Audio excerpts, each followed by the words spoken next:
Ground over the plate, and Garcia dives, throws in time. Woo! That was a smoking hot play. I mean, that ball was coming after him. He hit it hard. One hop smash. He kept it in the very end of his fingertips and beats it by a step. That was beautiful. Stratton says thanks for robbing him of a double. When was the last time I opened up this show on a joyous note? Feels like it's been a little while.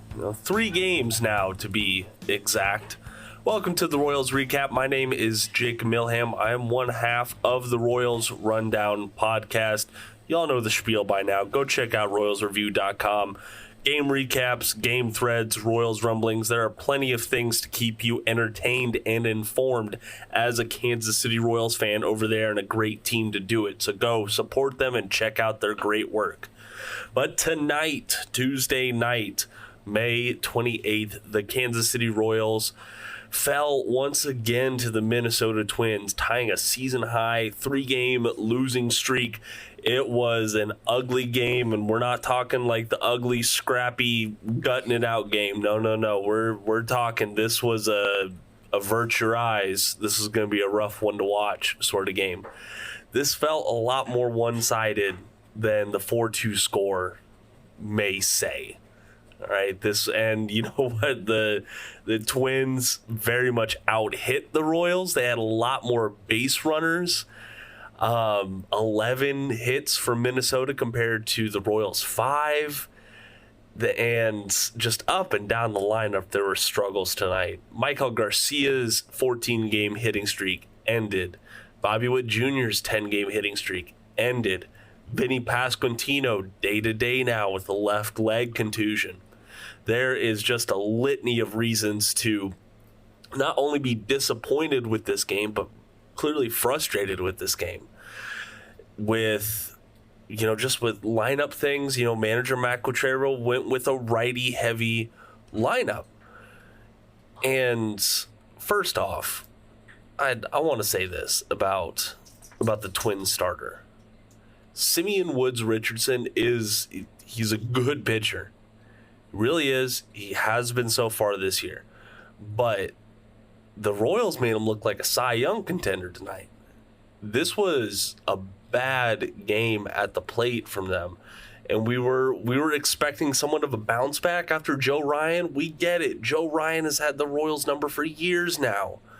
You're just going to have those guys in baseball who will year in and year out show out against your team. But this is a young 23-year-old guy, still learning the league. All you can manage are 3 hits against him with 2 runs.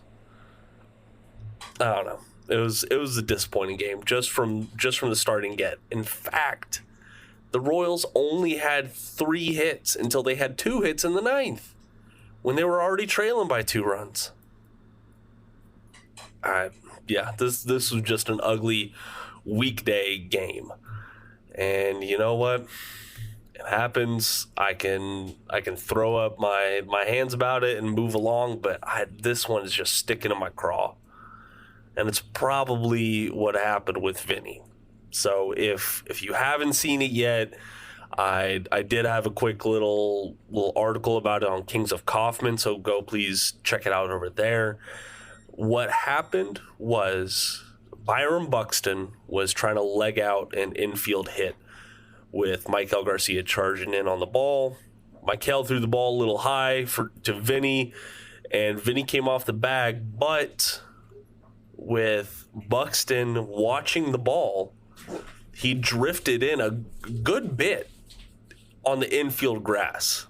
Like, going by letter of the law, he was well within grounds for that being an automatic out just on his base running ineptitude alone. But what happened is he tried to correct, and he tried to get back on the base, and his left knee made contact with Vinny's lower leg while he's all stretched out. It didn't look like it was bone on bone. I don't know. I'm not a medical professional.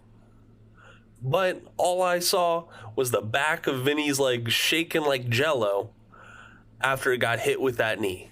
and him crumpling to the ground on all fours. It was a short press game, or not press game, it was a short on-field conference, and he exited pretty quickly. Okay, and we all know how much Vinny is a gamer, and I don't think that he would leave a game easily unless he knew it was possibly something serious. Now, thankfully, the Royals came back later on during the game, and they said that he is now day-to-day with a lower left leg contusion. The x-rays were negative, so there's not more serious damage there. But as a hitter, as a fielder, that left leg is going to be very, very important, especially as a left-handed batter. So I don't know when we'll see Vinny back to being 100%. Might not be for a little while, but Royals fans were rightfully riled up against Buxton, the oft-injured Minnesota Twins star. Who actually produced for the Royals tonight, you might ask? Well, Salvi, he led off the ninth with a no-out double, bringing the game-tying run to the plate. Thought there was going to be something there. Unfortunately, there was not. Nick Lofton, he reached base safely twice. 1 hit, 1 walk, thankfully. Hunter Renfroe, he had a hit. Garrett Hampson, he had a hit and an RBI. We'll talk about him a little bit more later on. And then Kyle Isbell, he also had a walk and a ground-out RBI. Now we know what this team looks like when the top of the lineup is not doing anything. Right? Michael, nothing. Bobby Witt, nothing. Salvador, he did have a double, thankfully. He did. But we're grouping them all together here, okay? Let's get that straight. Nelson Velasquez, 2 strikeouts from him tonight. And then Melendez, who was pinch hitting for him, had the same fate in the top of the 9th inning. Let's get to why the Royals were in an early hole, though. Cole Ragans, this was not his sharpest game. He caught the loss tonight. Now he is 4 for 4 on the season. Gave up 2 early runs to the Minnesota Twins, but that third run and the remainder of his outing, I will say, so many defensive issues. And I don't think there's anyone bigger than Garrett Hampson out there in left field. And Jeremy was talking the other day about Drew Waters' benching in Omaha earlier on this season and how it possibly might be related to effort or frustration that Waters had exhibited. Well, Hampson missed an inning-ending catch simply because he wasn't putting in effort. I get it. Left field is not his natural position, but when you are supposed to be the versatile guy, you're supposed to be the guy that can just go and play anywhere. That is the whole reason why you are on this 26-man roster.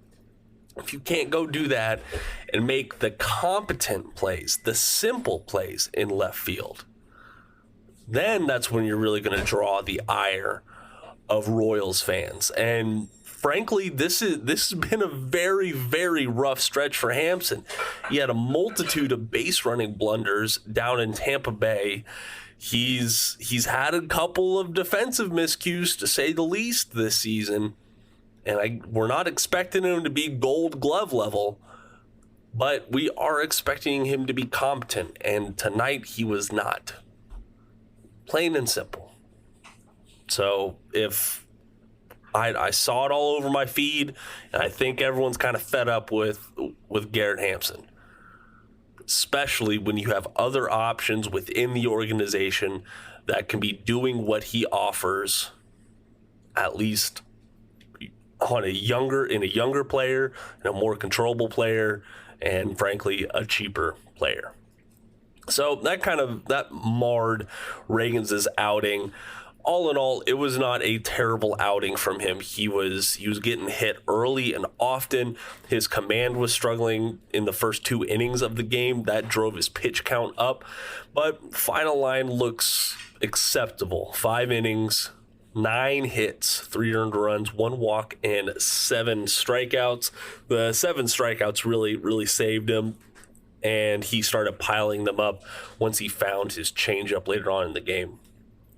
Chris Stratton came in, pitched 2 innings. I don't know if Q is trying to stretch him out deliberately into a multi-innings guy. That's what we've seen from him the past couple outings, if I'm recalling correctly, so that might be something to keep an eye on there. He did only allow 1 hit, no runs, and 2 strikeouts in the process. Meanwhile, Carlos Hernandez came in behind him, and unfortunately, he had a lot rougher of a go at it against the Twins. Only recorded 1 out, but gave up 1 run, 2 walks, and no strikeouts, so not good there from the right-handed fireballer. Believe it or not, Sam Long came in to clean things up, getting the last 2 outs of the bottom of the 8th with 1 strikeout in the process. All in all, this wasn't looking at this game, I could see how this team is better, and if they just make this 1 or 2 minor adjustment. Nah, this was there was a lot more mental errors than anything in this game. And maybe it was Pasquantino's injury. Maybe it was being overly aggressive in some areas of the game. I don't know what it could have been. But we all saw the final product out there on the field. And that's not going to get it done if you want to be in the postseason hunt. Okay, tonight's game had more in common with the 2023 Royals than the Royals that we have seen for much of this year. Plain and simple. Coming up on the other side of the ad break, we will hear from manager Matt Quatraro. And did they get anyone else? I don't know. We'll see who they wrangle up. Stay tuned. Yeah, he just has a contusion to the nerve on the side of his leg. He's going to be fine day to day, but just have to wait for it to feel a little bit better. Where exactly did he come up with the injury from your vantage point? Like on his leg, like where is that? Yeah, on the side of his leg. Yeah, on the side of his shin or side of his calf. Well, it seems like a lot of little things just didn't quite break the right way tonight. Defense. Let's start with defense.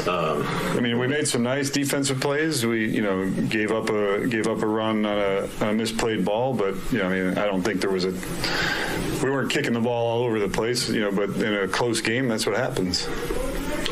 How would you categorize Jacob Milham's start tonight? Yeah, he threw the ball well. They got to him early. He got in some bad counts. The 3-0 count to Correa kind of set up the whole inning. But threw the ball really well. Managed it after that. It's 30 pitches in the first, and was able to get through 5 with 3 runs on the board. So wasn't bad. Wasn't his best outing of the year for sure, but he worked really hard to keep us in the game. And offensively, what kind of challenge did Wes Richardson present to you guys?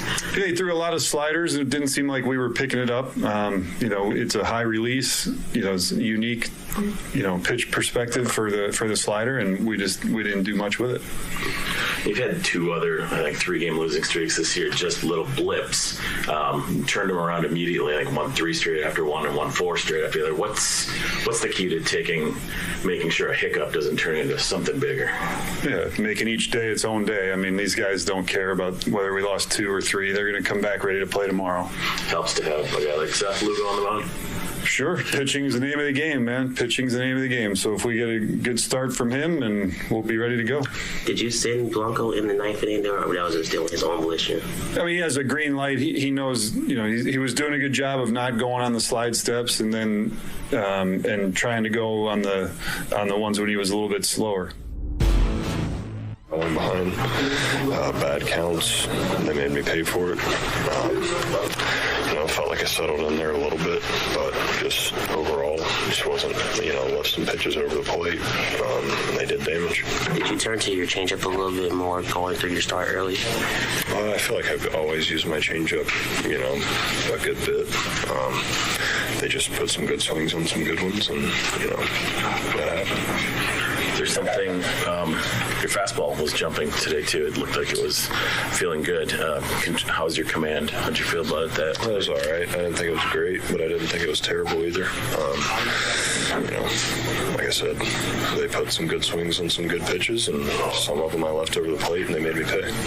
You guys have managed to avoid longer losing streaks this year. Like 3 is the longest you lost in a row. What is the key to having a team be able to avoid having a hiccup turn into something much worse?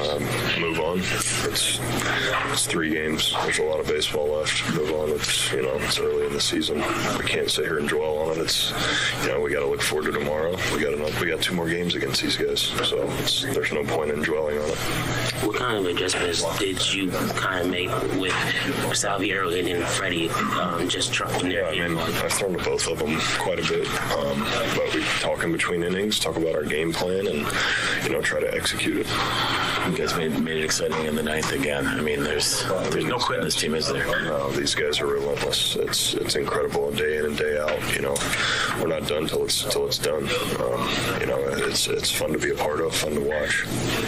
Thank you.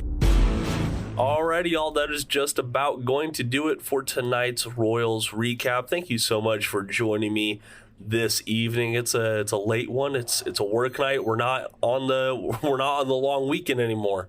Can't sleep in tomorrow. Goodness gracious. So if y'all are listening to us on Spotify, you have access to our polls and Q&As, and I go in and I'll read y'all's responses from the previous episode in the following episode. So after every recap, I ask, what did you think about this game? Christopher says the boys need to catch the ball. That 1 run made all the difference. And yeah, Christopher, it was rinse and repeat tonight. Ginger 620 says last year Bobby hit a walk-off grand slam against Duran. This time he came up short. That's baseball for you, so I can't be too upset. And yeah, there was one of the sports radio 810 guys, I believe is where he works, got quote tweeted by Eric Hosmer, and Hosmer flamed him. The guy was criticizing Bobby's plate approach at the end of games.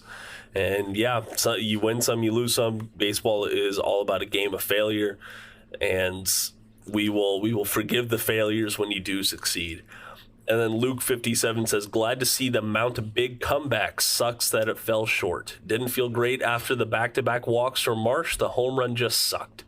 But it's why he's the 5 and not the ace. And yeah, that was, Luke, that was similar to the points I was making on the recap last night. And I was hoping that we would see a better output from Ragans tonight, but it's hard to fault him when he only gets 2 runs of support behind him. So you keep him moving. The Royals have 2 more games at Target Field to avoid the sweep. They still have not been swept this season, so hopefully they can handle business and rebound and get back on the right track. 3 games in a row they have dropped. The next one they drop is going to be a season-long win streak. So let's cross our fingers and hope that we don't see that happen. All right, y'all, I'm going to get on out of here. Thank you so very much for joining me. If you want to follow along with us on social media, our social media links are down in the podcast description below. Plus, please make sure to rate, follow, subscribe, review, whatever it is on your respective platform. It really helps us grow as a podcast, but also makes sure that you do not miss another episode of the Royals Rundown. I am Jacob Milham. Thank you so much for joining me, and until next time, go Royals!